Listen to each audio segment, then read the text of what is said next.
Bienvenidos y bienvenidas a un nuevo episodio de Comunidad de Pares. Somos Daniel Herbo y Valentina Cisterna, profesionales del proyecto FONDEF, Sistema de Monitoreo para la Participación Local en la Gestión Integrada de Cuencas, más conocidos como CIMOL. Nuestro proyecto y trabajo se desarrolla en la cuenca del Itata, así que han escuchado de nosotros por ahí. Agradecemos a quienes nos sintonizan a través de Radio Perla por el 107.5 FM los días martes a las 4 p.m. en Rankin, y a quienes nos siguen también por Ruta del Oro, sintonizando la 90.5 FM los días lunes a las 7 p.m. en Hualqui. Saludamos también a quienes nos siguen fielmente a través de nuestras redes sociales como Facebook e Instagram, donde los y las invitamos a que nos manden sus comentarios, sus dudas y a que participen a través de nuestros episodios de Comunidad de Pares. Compañero Daniel, ¿cómo te encuentras el día de hoy? Te doy la bienvenida a nuestro programa. Compañera Valentina, bastante bien. Igual mencionar que tenemos un Spotify, así que a quienes les guste esa clase de formato y está ahí dando vueltas con su celular, con los audífonos, por favor también están invitados a que nos puedan seguir a nuestro canal, que es Comunidad de Pares, igual que el programa. Así que, oye, Valentina, sé que Cuéntame. tenemos una invitada. Por favor, preséntanosla para que el resto también la conozca un poco. Sí, tenemos una invitada. Bueno, siempre decimos que nuestros invitados son invitadas son muy especiales. El día de hoy no es la excepción. Contamos con la presencia de una mujer que representa sin duda, diversos valores sobre el trabajo comunitario. Ha asumido diversos desafíos en la solución y propuesta a problemáticas socioambientales en nuestra región. Nos referimos a Daniela Concha. Ella es bioingeniera de la Universidad de Concepción y además Master of Environmental Studies of Dalhousie University, espero haberlo pronunciado bien. Actualmente Daniela además asumió el desafío ya hace un tiempo de ser ejecutiva en Fundación El Árbol, donde cumple un rol fundamental. Daniela, bienvenida a nuestro espacio de Comunidad de Pares, ¿cómo estás? Hola Valentina, hola Daniel, estoy muy bien, muchas gracias por la invitación. Muchas gracias a ti por sumarte a querer participar. Bueno, nosotros ya conocíamos un poquito tu trabajo, habíamos investigado sobre ti, así que te invito a que en este espacio de conversación la gente te pueda conocer un poquito más, esa va a ser la idea. Queremos conocer sobre tu trabajo y por lo mismo queremos familiarizar a la gente sobre las diversas iniciativas y los conceptos que están articulados con la reforestación comunitaria. Así que Daniel, te doy el pase para que iniciemos entonces nuestro espacio. Sí, en el sentido que hablaba Valentina, por favor, Dani, si nos pudieras comentar un poco cómo te interesaste por la restauración y cómo esto tiene una vinculación con el trabajo comunitario. Sí, bueno, la manera en que yo llegué a trabajar en restauración ecológica, reforestación y todas las otras acciones que conducen a la restauración de ecosistemas fue de una manera súper azarosa y fue más que nada porque yo me integré a trabajar en Fundación El Árbol el año 2017. Había trabajado al lado de Conce previamente y llegué a trabajar en la fundación y tenía un proyecto relacionado con reciclaje, que era en lo que yo más había trabajado previamente.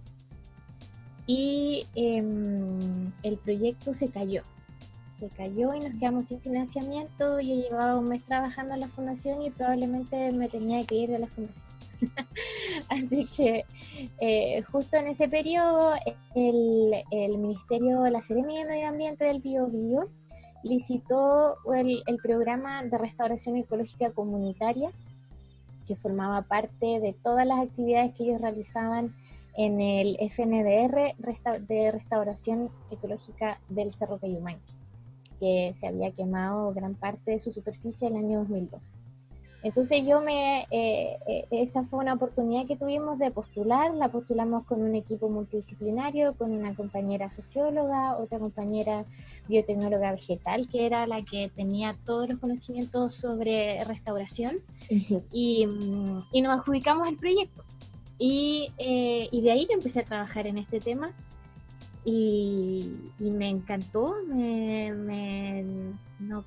Yo no sabía mucho de árboles nativos, incluso no me sabía ni los nombres, me sabía, no sé, la araucaria. Y en ese periodo, que fueron unos 5 meses muy intensos, aprendí un montón de cosas con mis compañeras, con la gente con la que trabajábamos en terreno, con la gente de la Seremi. que fue fundamental igual para realizar ese trabajo. Y así fue como llegué y como me fui encantando con el tema, y sobre todo con la vinculación comunitaria, que me di cuenta haciendo ese trabajo que era algo bastante nuevo lo que se estaba, o habían pocas experiencias, porque la restauración ecológica como disciplina, como concepto, está alojada en un nicho muy específico de la ciencia forestal. Ahí hay bastante producción científica, hay congresos, hay muchas publicaciones, etcétera. También se forman profesionales en ese tema. Y después en el otro espectro tienes a las comunidades, a las organizaciones sociales, a las ONG, trabajando en estas temáticas, y principalmente lo que hacen es plantar árboles. Y es muy popular plantar árboles. Ya hay grandes organizaciones como la Fundación Reforestemos, la ONG Cultiva, que acá en Chile son las que hacen las actividades más grandes de plantación de mayor cantidad de hectáreas y de número de árboles. Y plantar un árbol es wow, y sale creo que es en la cerveza, en la Austral, creo que tiene la Fundación Reforestemos, tiene ahí, son socios, y dice, comprando esta chela, está ahí reforestando un árbol. Entonces, y eso está en el otro lado, que es muy popular y es muy común, y la gente está muy... esta idea de plantar un árbol es muy popular. Entonces ahí me di cuenta que habían estos dos mundos, que desde las ciencias forestales y desde las comunidades y desde la ONG, que casi no habían conversado mucho en su vida. Entonces pasaban cosas como que claro, el conocimiento que estaba en la academia, que era de muchos estudios, que era muy útil para la restauración de los ecosistemas, estaba ahí, y teníamos estas grandes experiencias de voluntariado o comunitarias donde se estaban plantando hileras de árboles nativos en monocultivo. Hay una de estas fundaciones, yo vi una vez que hicieron una plantación de monocultivo de quillay, y no, eso no tiene mucho sentido con una restauración ecológica. Es una reforestación, sí, pero tiene un sentido de restauración del ecosistema, recupera funciones de este ecosistema, no tantas. No es un aporte, no es el mejor aporte hacer un monocultivo de bosque nativo, desde el punto de vista ecosistémico. Entonces ahí fue súper interesante darme cuenta de estos dos mundos, y de ahí seguimos trabajando en lograr esa conversación, de bajar un poco los conceptos que vienen de la experiencia, igual, y los aprendizajes que tiene la academia, con el ímpetu, porque hay mucho entusiasmo de parte de la gente de la restauración, de la plantación de árboles nativos, de la protección de los bosques. Así que lo encontré muy entretenido, y en eso trato de seguir vinculada. Sí, y es muy desafiante también, Dani. Nosotros siempre proponemos y conversamos sobre el diálogo de saberes, y también sobre la gobernanza como conceptos que son base, ¿cierto?, en lo que tiene que estar presente en el territorio. Te adelantabas comentándonos de iniciativas locales referente a reforestación, que si bien quizás no son tan conocidas, sí sabemos los incendios que afectaron a la zona, como tú mencionabas, el Cerro Cayumanque. Al hablar de la experiencia de restauración, cómo esta iniciativa, en particular la del Cerro Cayumanque, logró aportar a la recuperación de ecosistemas, pero con la comunidad integrada.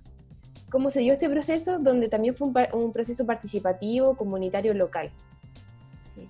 Bueno, ahí la experiencia completa la tiene el programa Cayumanque de la CEREM, ¿ya?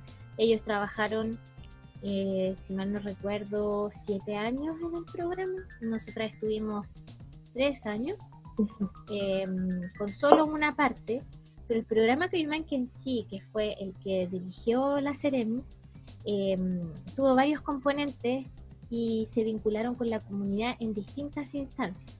Recuerdo que hicieron un plan de manejo para el cerro, también trabajaron con distintos propietarios, con las municipalidades, y ahí lo que más pasó, porque bueno, también hay que, todos estos programas, y sobre todo el programa Cayumanque, era muy pionero dentro Claro. del Ministerio del Medio Ambiente. Era la primera vez que se hacía un programa de restauración ecológica. Entonces, al ser muy pionero, también toda la participación de la comunidad fue también mucho de ensayo y error, también como nos pasó a nosotras cuando empezamos a trabajar.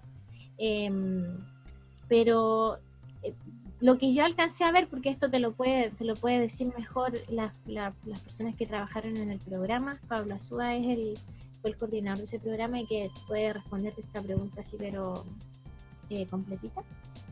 Pero lo que yo alcancé a ver es que la participación de la comunidad fue obviamente muy importante para dar a conocer el programa y el valor de la restauración.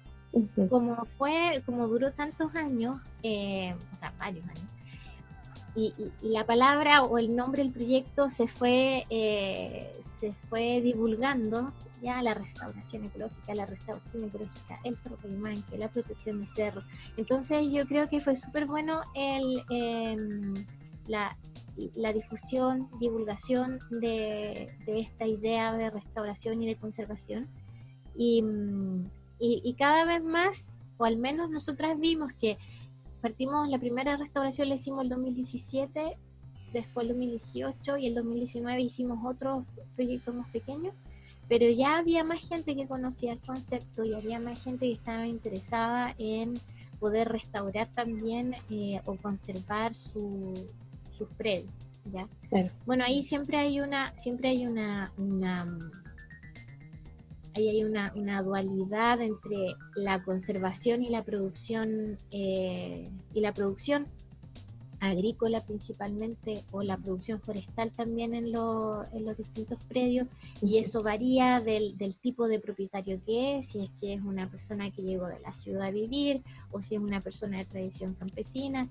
Hay distintos intereses, pero logramos al menos ver que habían personas que tenían una vocación más productiva para sus predios, pero también alcanzaron a ver que se podía conectar o podían tener una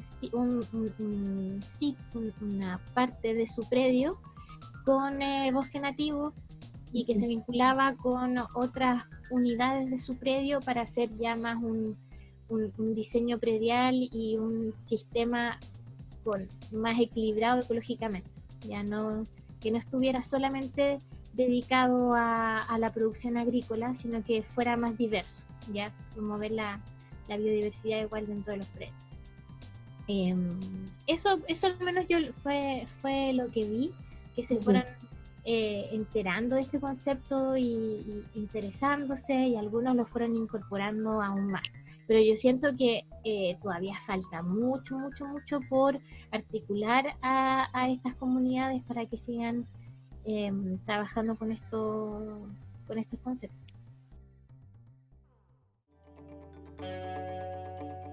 Antes de la respuesta de Daniela, vamos a escuchar una columna de opinión de nuestro encargado de procesos participativos y militante de Mudatima y del Movimiento de Territorio y Vivienda, Carlos López, quien hablará sobre la relación de los bosques con el ser humano y el camino a la regeneración. Desde los tiempos remotos, el vínculo entre el bosque y los grupos humanos han permitido el desarrollo de asentamientos y culturas. El bosque, no solo como fuente de recursos, sino también como fuente de experiencias y aprendizajes, va nutriendo una interconexión e interdependencia de culturas que nacían y se desarrollaban dentro de una diversidad biológica milenaria. En ellos, los colectivos humanos nómades, guiados por los ciclos de las estaciones, caminaban por los vastos territorios y encontraban una diversidad que entregaba cobijo, alimento, agua, materiales para la confección de herramientas y útiles. Adentrándose en ellos, conocían su flora y fauna prístina, también sus secretos. Observando los ciclos de vida existentes en el bosque, van percatándose que esa similitud de la propia existencia y de su simbiosis con otras especies. Vivencian fenómenos astronómicos, terremotos, inundaciones, todos estos asociados a fuerzas naturales externas. De esta forma van construyendo relatos e historias, toman forma y sentido de fauna, aprenden de la flora y de la medicina, vinculan su percepción con la trascendencia del todo, el gran espíritu.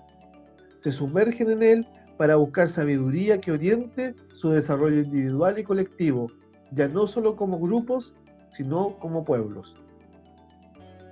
Luego, con los años y cambios de paradigmas de existencia de estos pueblos, generados por los procesos como la colonización, con nuevos valores y formas de relación un tanto abusivas hacia la otredad, y por qué no decirlo bastante abusivas, la gran fuente de sabiduría y conocimiento que eran estos bosques se empieza a deteriorar y en algunos casos se pierde y destruye. Hoy vemos el emerger de una nueva conciencia ecológica que aún falta por crecer, desarrollarse y expandirse. Se observan en el país distintas experiencias que promueven la conservación de los ecosistemas, promovido por los habitantes de los territorios, activistas socioambientales, organizaciones territoriales, organizaciones no gubernamentales, establecimientos educacionales locales, asociaciones de turismo sustentable, universidades e instituciones del ámbito medioambiental. Y por qué no decirlo, un componente elemental son los pueblos originarios que defienden su territorio. Se escucha más habitualmente el concepto de restauración de bosques. En esta acción es de suma importancia la participación de quienes habitan sus alrededores y se vinculan con él en el cotidiano. Ellos y ellas son los verdaderos guardianes de estos espacios de vida. Si caminamos por estos parajes junto a ellos y escuchamos atentamente sus palabras alrededor de un fogón, quizás podamos comprender la importancia de la coexistencia y la delicada red de vida, pero vibrante, que nos entrelazan camino a una regeneración ecológica y social.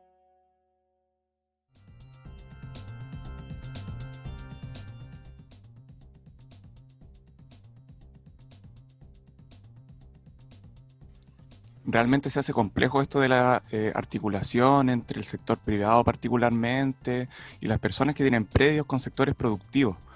Pero la restauración también tiene beneficios para esa clase de sectores. ¿Nos podrías comentar un poco sobre los beneficios que tienen sobre eso y cómo se relaciona este con la cuenca o con las cuencas que son subyacentes a estos espacios? Claro. Ahí yo creo que lo clave de los beneficios de la restauración ecológica y también un concepto que le alcanzamos a dar unas vueltas con unos amigos y que también existe, lo hemos escuchado, es la restauración agroecológica. Que en los paisajes rurales y paisajes rurales productivos, uno no puede esperar que todo se restaure en bosque, ¿ya? Porque obviamente viven personas ahí y son actividades que son sustento de vida y también son prácticas que es cultura, que tiene todo lleva una trayectoria y va a continuar.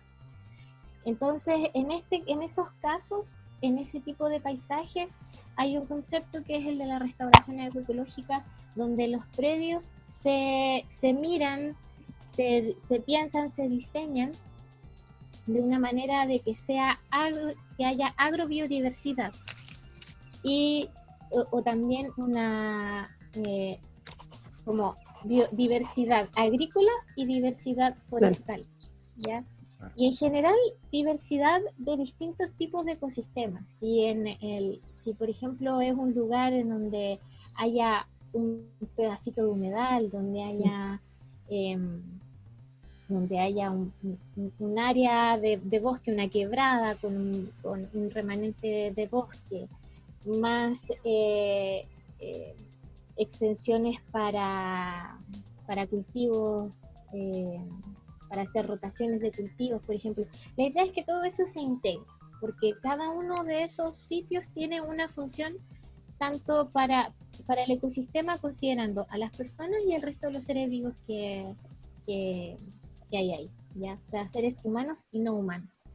Y entonces la idea es lograr este ecosistema de humanos y no humanos que sea equilibrado, que sea funcional, que tenga diversidad de funciones y diversidad de estructuras. Entonces, en diversidad de funciones, que pueda proveer agua, que pueda entregar distintos tipos de flores para que hayan distintos tipos de polinizadores, que esos polinizadores también van a polinizar los cultivos que hay ahí. Bien. Diversidad también forestal, para que hayan, por ejemplo, algunas especies forestales que se puedan convertir en leña. Hay personas que les gusta que haya un poco de aromo o un poco de eucalipto para leña o para construcción. Hay otros que dicen que no es necesario, que solamente si tienes, por ejemplo, guaye para leña, está bien, más otras especies nativas. Ahí en realidad yo siento que hay que entregar todas las opciones posibles para que estos predios se diseñen y se ordenen de la manera que les sea más, que le haga más sentido a las personas, pero que también pueda proveer todas estas funciones, todos estos bienes, o que también se le conoce como los servicios ecosistémicos. Pero en el fondo es que sea diverso, que sea muy diverso, que sea rico, para que pueda brindar muchas cosas a todos los vivos, seres vivos, humanos y no humanos. Y olvidé cuál era la otra pregunta. ¿Cómo promovemos, por ejemplo, la restauración, Dani, en las cuencas? Nosotros trabajamos en la cuenca de Iritata. Claro, y la vinculación con las cuencas. Sí.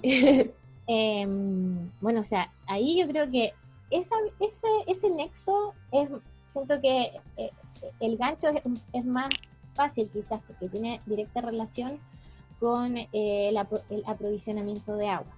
Claro. Entonces, todo lo que es trabajo que la cuenca igual, si uno la considera, está como la cuenca más directa a los cursos de agua, pero también tiene un concepto más grande, pero al menos una delimitación más grande, pero al menos en la delimitación cercana a los cursos de agua propiamente tal, yo creo que ahí es muy fácil hacer el gancho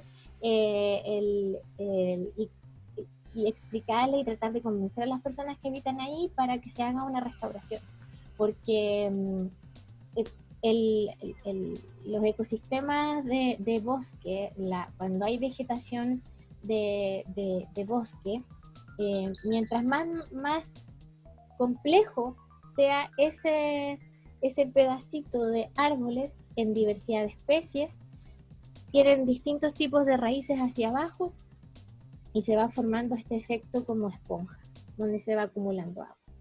Entonces, la cuenca, al menos en la cercanía de los cursos de agua, que tenga esta esponjita, las lluvias las va a lograr almacenar más tiempo a que si ese lugar esté desprovisto de vegetación.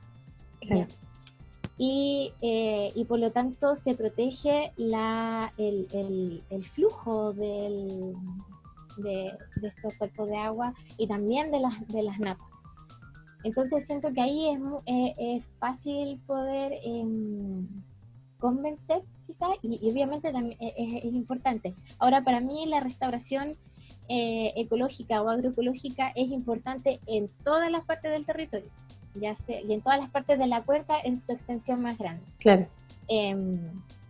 Pero por ejemplo en las nacientes de las cuencas de los ríos es muy clave que, por ejemplo, si hubiese que priorizar, claro, sería súper bueno priorizar en las nacientes de las cuencas, o por ejemplo donde están, ahí desconozco muy bien cómo funciona, pero me imagino en el lugar donde hay un estanque donde hay un estanque con una bomba que saca agua subterránea para distribuir a más personas, ese lugar igual es muy clave, esas napas son muy clave. Entonces la mejor manera de protegerla es con ecosistemas que conserven agua, más que consuman agua. Claro. Entonces, Dani, sabes que te escuchamos y creo que es casi que intuitivo, ¿cierto? El pensar la reforestación. De hecho, nuestros monitores y monitores han aclarado su motivación por la reforestación, pero porque también en este ejercicio histórico, patrimonial casi, cultural, ¿cierto? Ellos piensan, bueno, ¿cómo era la cuenca antes? ¿Qué paisajes tenía la cuenca antes? ¿O qué biodiversidad, ¿cierto?, teníamos alrededor de nosotros? Y claramente a través del proceso económico, ¿cierto?, el territorio ha ido cambiando y la biodiversidad, por tanto, ha ido desapareciendo o se ha ido modificando.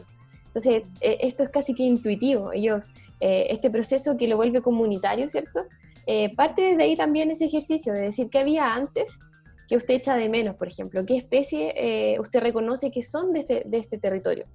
Entonces, escucharte es muy grato en ese sentido, porque la gente, yo creo que lejos de convencerla, en nuestro caso lo que hemos logrado escuchar a través de nuestros monitores es darle el apoyo, es decir, sí, hay que restaurar, pero ciertamente ese es un proceso que no es simplemente llegar y plantar, no es llegar y poner un árbol cualquiera o en una forma X, ¿cierto? Entonces, te quería preguntar un poco cómo es ese proceso donde tomamos un ecosistema que se ha encontrado, por ejemplo, degradado o súper amenazado, y cómo lo llevamos entonces a un proceso de recuperación, pero tomando ciertamente lo comunitario, esos saberes locales.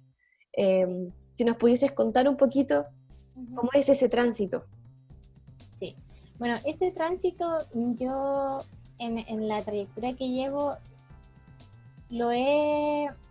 más que lo he visto o vivido con las comunidades, he visto algunas partes y otras partes que son mejores prácticas que se recomiendan en la literatura o en otros proyectos de otra zona. Así que Claro. Para mí ese proceso, como me lo imagino, porque no lo he visto así tal cual suceder, tiene que ver primero, o más que primero, es un proceso muy paralelo entre una restauración de los vínculos de una comunidad con la restauración ecosistémica en la dimensión biofísica, ya en su aspecto natural. Porque para que un lugar que esté degradado pueda recuperar su trayectoria de recuperación y que pueda tener nuevamente todas sus funciones ecosistémicas, ese proceso de partida es largo, toma varios años, ¿ya?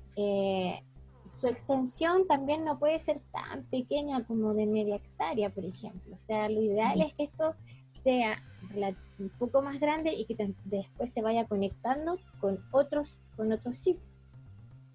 Y por lo tanto, para asegurar eso en el tiempo, nosotros tenemos que tener certeza de que también los humanos y humanas que viven ahí van a acompañar ese proceso. Y obviamente, y esto puede tomar más de una generación. Y entonces, el grupo humano que habita ese lugar también tiene que tener cierta cohesión o ciertos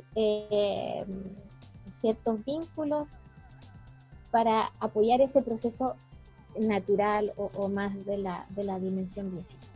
Entonces siento que tiene que ocurrir ambas cosas, ¿ya? Que las personas, que la comunidad, que la junta de vecinos se conozca, también haya un proceso de sensibilización de este tema con las familias, con los vecinos, para que después no pase de que hiciste toda una iniciativa, pero la siguiente generación, los hijos o los nietos en realidad les interese vender o les interese plantar pino.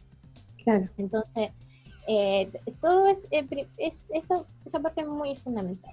Y ya lo otro, yéndose muy a lo técnico de la dimensión biofísica, el lugar que se quiere recuperar, hay que entender primero, hay que mirarlo, dónde está inserto, ¿ya? En qué tipo de ecosistema está, ¿ya? Porque no vamos a pretender que en Ranquil, no sé, alguien tenga una idea de un paisaje, ponte tú, de Pucón. Oye, que me encanta cómo son los bosques de Pucón, y yo quiero que haya un bosque así mismo en mi predio. No, eso no tiene sentido y le va a costar mucho, y además tendría que gastar mucha agua para mantener esos árboles. Claro. Entonces, A veces pasa eso quizás con la gente que no tiene tanta tradición de vivir en ese sector y viene de la ciudad a vivir y de repente tienen estas ideas como de hacer bosques así de la nada y muy sureños. Pero como tú decías delante, si alguien tiene ha vivido ahí, tiene tradición ahí y recuerda, cuando niño aquí habían, no sé, habían hartos quillayes, los maquis donde íbamos a sacar maquis o arbustos, qué sé yo, y pueden quedar remanentes de eso cerca. Entonces lo principal es saber dónde está, en qué ecosistema estamos, cuáles son sus características de la regularidad de las lluvias, cómo es el tipo de suelo, cuál es la vegetación nativa que queda remanente, porque la vegetación nativa, después que nosotros queremos recuperar en este sitio, puede llegar de distintas maneras, no necesariamente a través de una plantación de un árbol que yo vivericé previamente o que fui a comprar al vivero. La vegetación también puede llegar a través de semillas y a través de regeneración natural, que es como se conoce. Entonces también hay que fijarse las fuentes de la regeneración natural. Si yo estoy aquí y veo que a 100 metros hay un parchecito muy pequeño donde hay unos maquis, unos boldos, unos guayes, no sé, sé que esas semillas podrían llegar a mi predio por el viento o por las aves. Entonces, ¿qué puedo hacer en mi predio que está degradado? Para facilitar es que lleguen. Puedo poner, por ejemplo, perchas para aves, que son palos, así como con ramas, para que se instalen y a través de la caca que llegue la semilla, ¿ya? ¿Qué es lo que pasa cuando uno va a los campos y ve los cercos que dividen los predios? Esos cercos siempre tienen vegetación abajito. Muchas veces zarzamora, porque bueno, la zarzamora es muy invasiva, pero también hay vegetación nativa y esa la traen los pájaros. Hacer eso mismo. O también si me puedo traer una plantita, por ejemplo, un rebrote que está saliendo a 500 metros más allá o a 1 kilómetro, me lo traigo y lo instalo.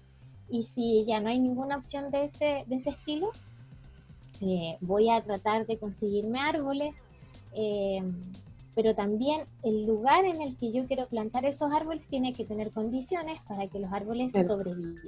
Que es algo que quizás es lo que más les cuesta a las personas, y dicen, oh, pero es que yo planté, yo reforesté mi campo con 100 árboles, y se murieron 90, me quedan 10. Y tú le empiezas a preguntar, ¿qué especies son? ¿Cuándo los plantó? ¿Qué especies usó? Y pasa este tipo de cosas, que por ejemplo te dicen, a ver, el olivillo, por ejemplo, el olivillo es una especie de sombra. Tú no la puedes plantar a pleno sol, se te va a morir. Y ya, pues pasa que no, yo me conseguí unos olivillos o que me regalaron olivillos en la CONAF que estaba regalando árboles y los planté todos. Y se murieron todos, obvio, porque no hay sombra. Entonces, fijarse igual en las características microclimáticas que hay donde tú vas a plantar. Si la especie necesita sombra, que tenga sombra. Si todo está muy desierto y vacío, hay que empezar con especies pioneras que son las resistentes al sol. El quillay es una especie muy pionera, pero también se puede empezar con arbustos, porque los arbustos crecen más rápido y le pueden dar sombra a otras especies. Y en el fondo lo que puede a veces sonar, y nos pasaba cuando hacíamos las jornadas, que parecía a veces como mucho de receta, muy técnico, pero en realidad es observar cómo se está regenerando naturalmente el bosque en un lugar cercano al que yo estoy. Y si yo veo y me fijo, lo primero que creció fue el maqui, que el maqui crece rápido. Y generó sombra y de repente empezó a crecer un boldo abajo.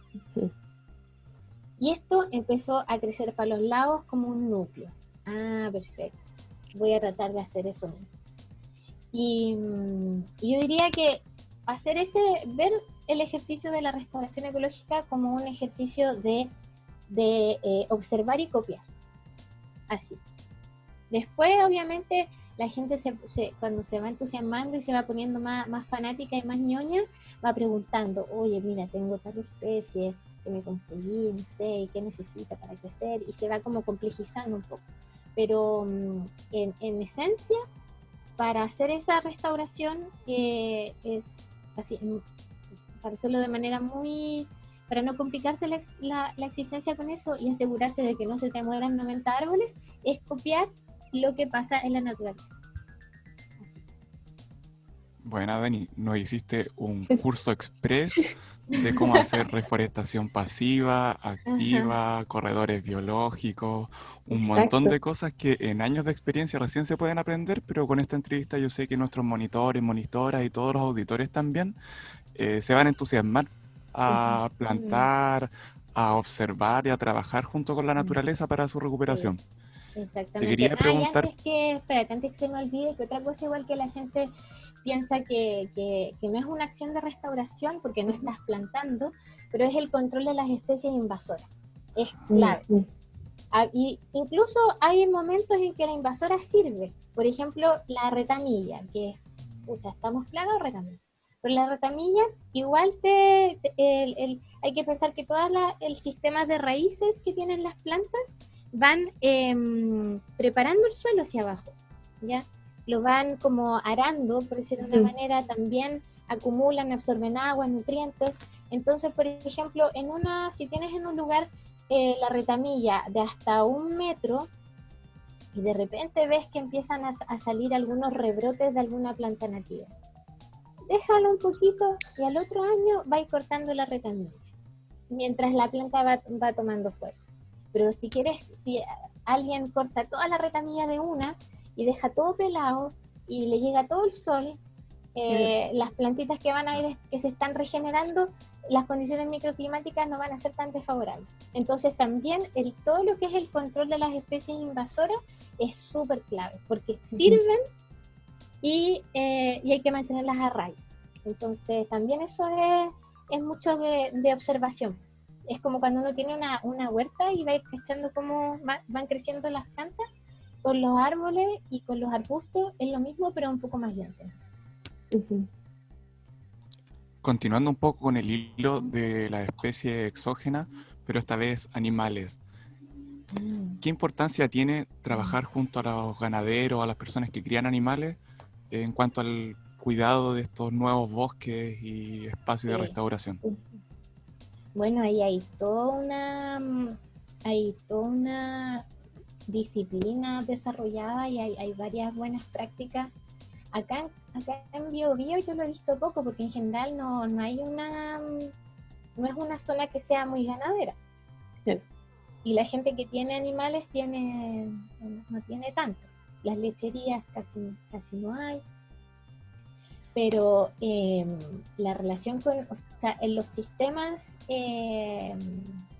agrícolas, los animales son súper importantes. También tienen en este ecosistema agroproductivo que mencionaba al principio, cuando hay animales también se forman muchos ciclos ecológicos.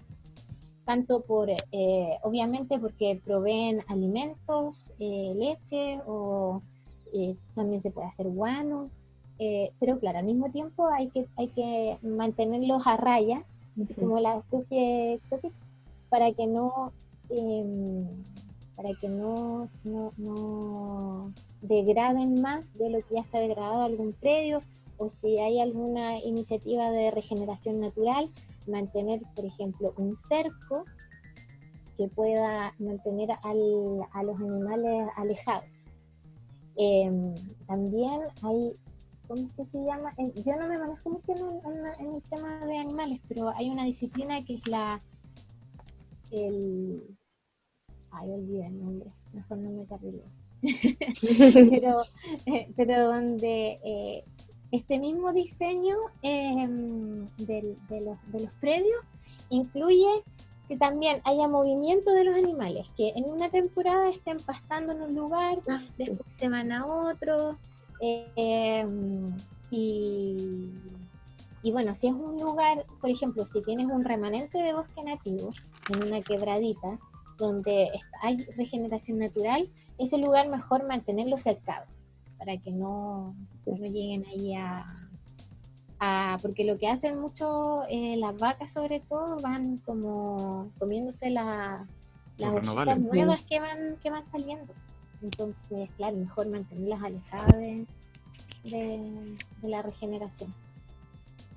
Es un desafío, Dani, porque al reconocer esta acción comunitaria nos damos cuenta de los diversos contextos que hay también en el territorio, desde el ámbito productivo, ¿cierto? Desde los conocimientos locales, las economías locales. Entonces, en este diálogo necesitamos reforestar, pero también necesitamos reforestar teniendo en cuenta todo eso, teniendo en cuenta quiénes están ahí y también las amenazas, ¿cierto? Porque, claro, quizás podemos pensar en un sistema de reforestación que sea súper acorde a la biodiversidad que había antes, por ejemplo, y que va a garantizar cierto éxito en la reforestación. Pero tú mencionabas también otro tema muy importante que es el compromiso de las generaciones, ¿cierto? Que van a continuar con esto. Entonces, ¿cómo motivamos a las nuevas generaciones, por ejemplo, a conservar y a seguir en este proceso de la restauración, donde también, por otro lado y en paralelo, tenemos cada vez procesos más acelerados de desarrollo? Tenemos territorios rurales cada vez más invadidos en términos del desarrollo y de la actividad económica. Entonces, ese juego, ese diálogo, es algo que nosotros hemos tocado incansablemente y que recogemos a través del relato de los monitores y monitoras. Entonces, suena muy lindo todo, ¿cierto? Pero es un desafío súper grande. Entonces, en términos de las nuevas generaciones, te pido que nos cuentes, por ejemplo, qué actividades o iniciativas ustedes levantan, cuál es el rol, por ejemplo, de la educación ambiental en un tema como este. Mira, para ese es como el tema que trabajamos nosotras en Fundación El Árbol,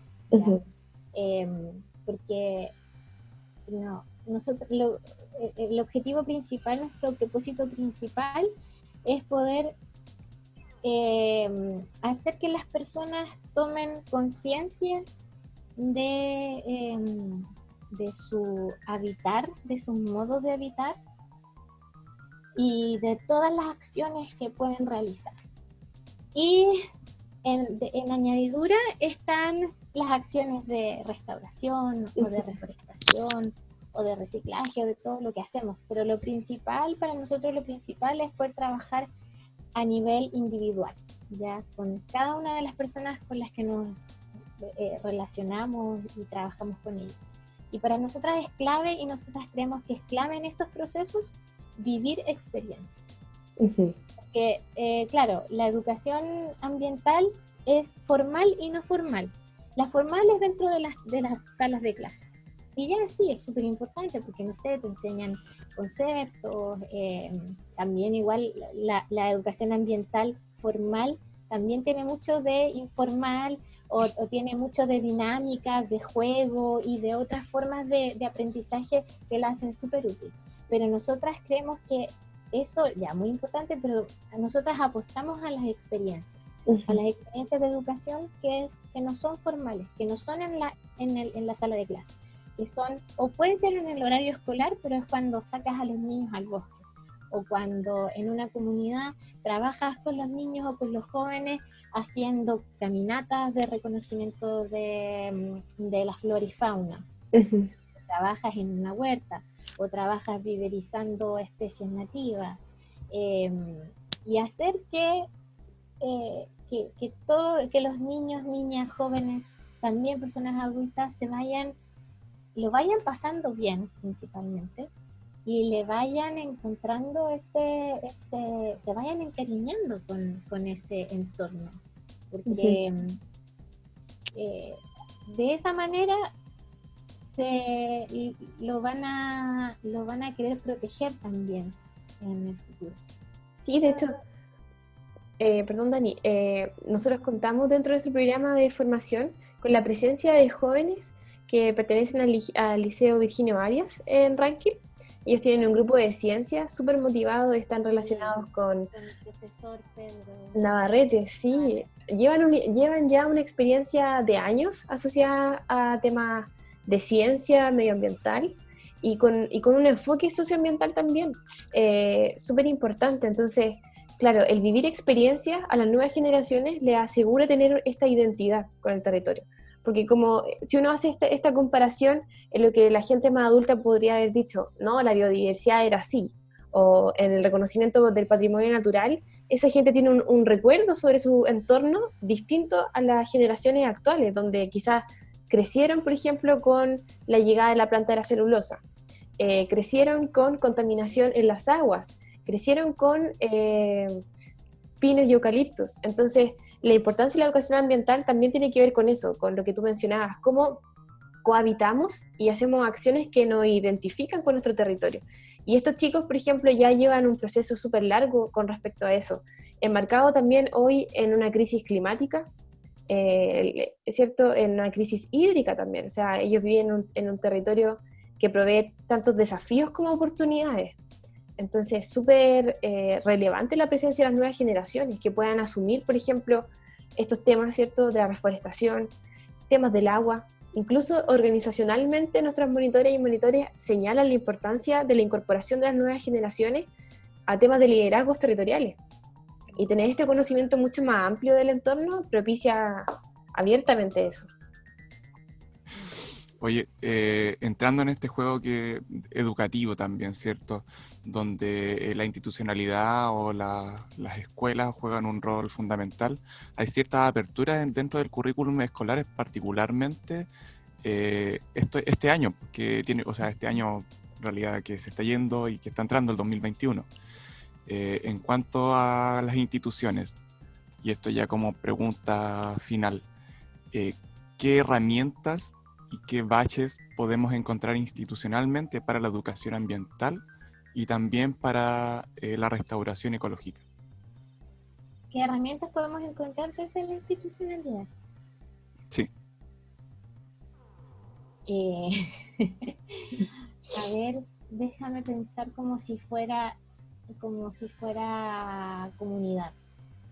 Yo creo que lo que más hay es acompañamiento técnico, porque las instituciones lo que más tienen son HH, horas de trabajo de Claro.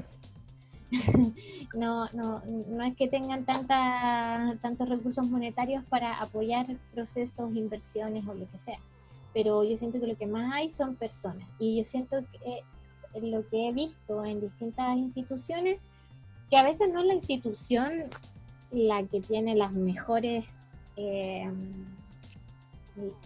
la mejor disposición o la mejor capacidad para apoyar a comunidades, pero siempre hay personas muy valiosas en esta institución, y solo hay que encontrar. Pero al final igual la gente que ya se empieza a meter en trabajo comunitario, en proyectos, ya saben, se pasan el dato. Ah, sí, habla con tal persona en CONAF, habla con tal persona en medio ambiente, con tal persona en la MUN. Siento que si yo, por ejemplo, no trabajara en una fundación y me fuera a vivir a Rankin y quisiera armar algo con mis vecinos, buscaría a estas personas en las distintas instituciones. Creo que a nivel humano es donde las instituciones más pueden aportar. Porque en términos al menos de restauración ecológica y restauración agroecológica, es poco lo que hay a nivel de programas o de financiamiento, ¿ya? Por ejemplo, desde CONAF, que está la ley de bosque nativo, que ahí tienen instrumentos para financiar.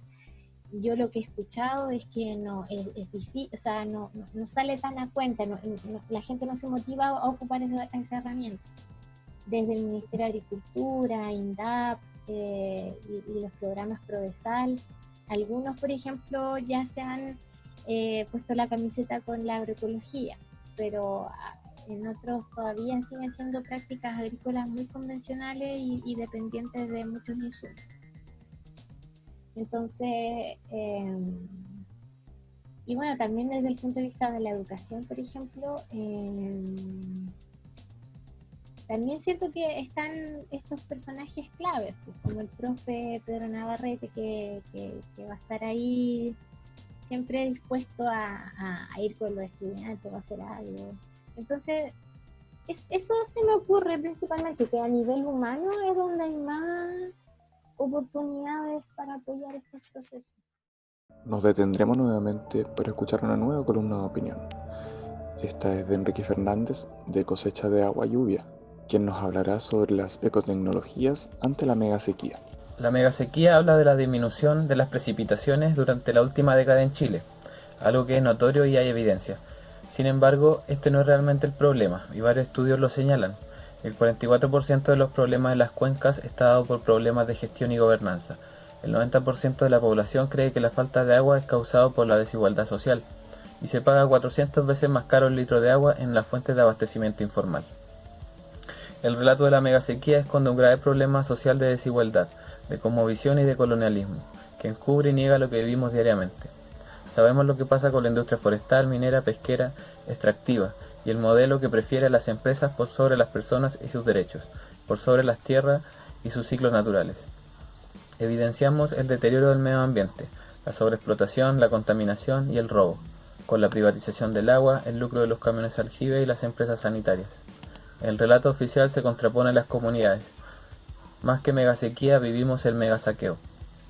Las personas se regían por ciclos de la tierra, del sol, del agua, y conocían la importancia y el valor de cada uno.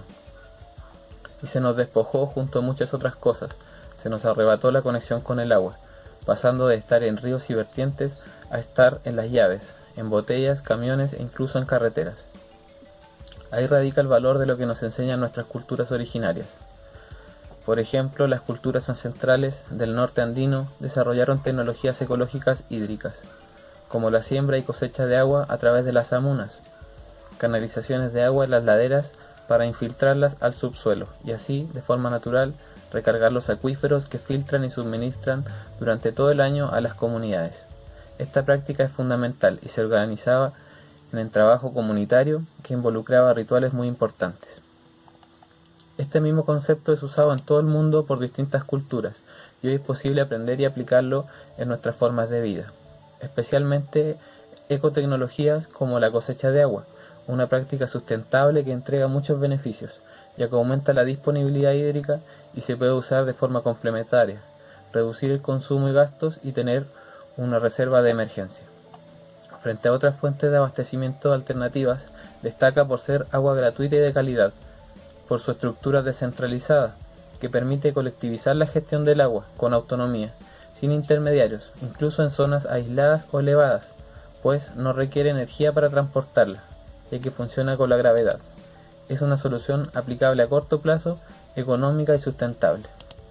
Desde el Biobío estamos divulgando e impulsando esta práctica en nuestros sistemas de cosecha de agua. Puedes conocer más de nuestra iniciativa en cosechaaguayuvia.cl.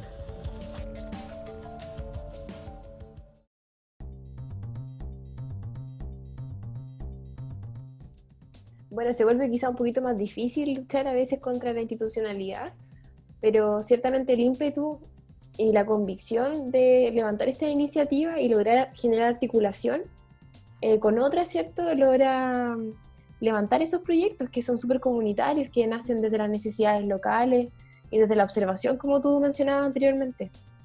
Hoy que nuestros monitores, por ejemplo, señalen la importancia de conservar y de reforestar en la cuenca, en partes específicas, tiene que ver con sus conocimientos locales, que tiene que ver con el contexto que ellos viven día a día frente, por ejemplo, a la crisis hídrica, o a esos procesos, ¿cierto?, relacionados con el agua. Entonces, bueno, el profe Pedro va a estar súper contento de ser nombrado en el proyecto, o sea, en este espacio también. Sus estudiantes forman un rol clave.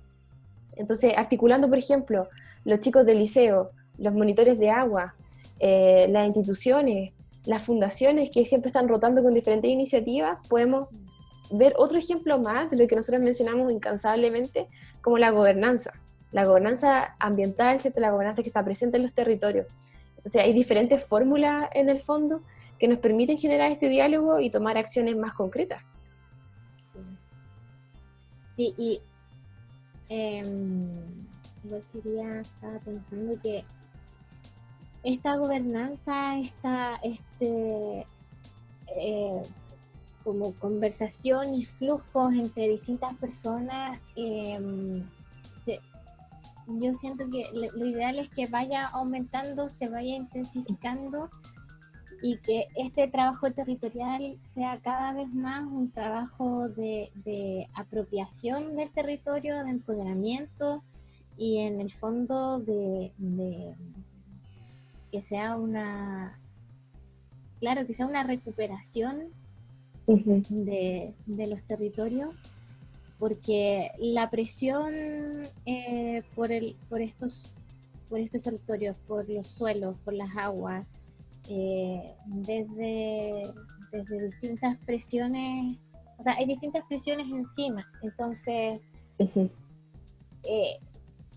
ya esta misma, la degradación ambiental es fruto de todas estas presiones, entonces recuperar ambientalmente no es solamente un ejercicio ecológico, es un ejercicio social y político.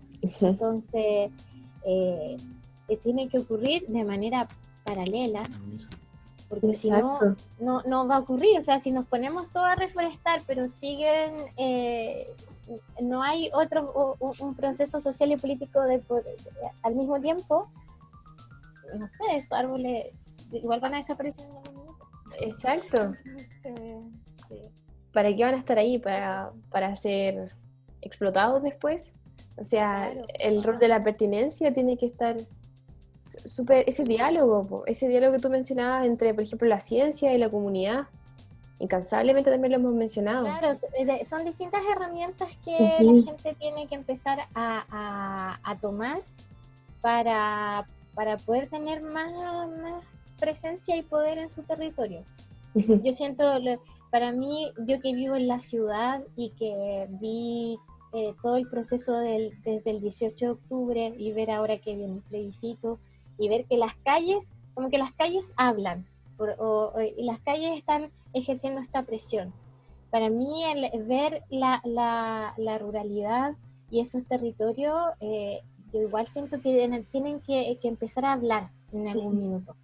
Y eso va a pasar mientras hayan más de este tipo de encuentros y de redes que se formen entre los habitantes de estos territorios. Sí, de hecho, espero que eso ocurra. Esperemos que ese sea un proceso que se dé en todos los territorios, ¿cierto? Nuestros monitores, por ejemplo, hicieron un ejercicio recientemente donde se levantó una constitución de la cuenca del Itata. O sea, el sentido ahí patrimonial de conocimiento, los saberes, el empoderamiento está presente de diferentes roles, desde las juntas de vecinos, desde los comités de agua, desde la unión comunal. O sea, hay que motivar todo eso y les mandamos, a ellos siempre muchos saludos y sobre todo nuestras felicitaciones más sinceras, porque nosotros entregamos herramientas, quizás facilitamos algunos procesos, pero son ellos los dueños de esos procesos, son ellos justamente quienes los levantan a puro ímpetu, a lucha diaria entre las conversaciones y la búsqueda de apoyo de las instituciones. Entonces, es súper lindo ver que esas voces están presentes y que esos lenguajes locales se expresan a través de la reforestación, por ejemplo, a través de la lucha por las aguas. Sí. Lo veíamos en el capítulo anterior con Ñuble Libre y todas las actividades que ellos hacen en pro de los ríos libres. Entonces vemos que las iniciativas están ahí, falta articulación quizás, falta todavía, es un proceso súper lento, pero que va levantando frutos y señales. Sí, definitivamente toda esta clase de instancias rompen con esas lógicas del desarrollismo que finalmente igual es la perspectiva imperante en casi todas las áreas de la sociedad, o sea, el producir más, el explotar más cada espacio de territorio.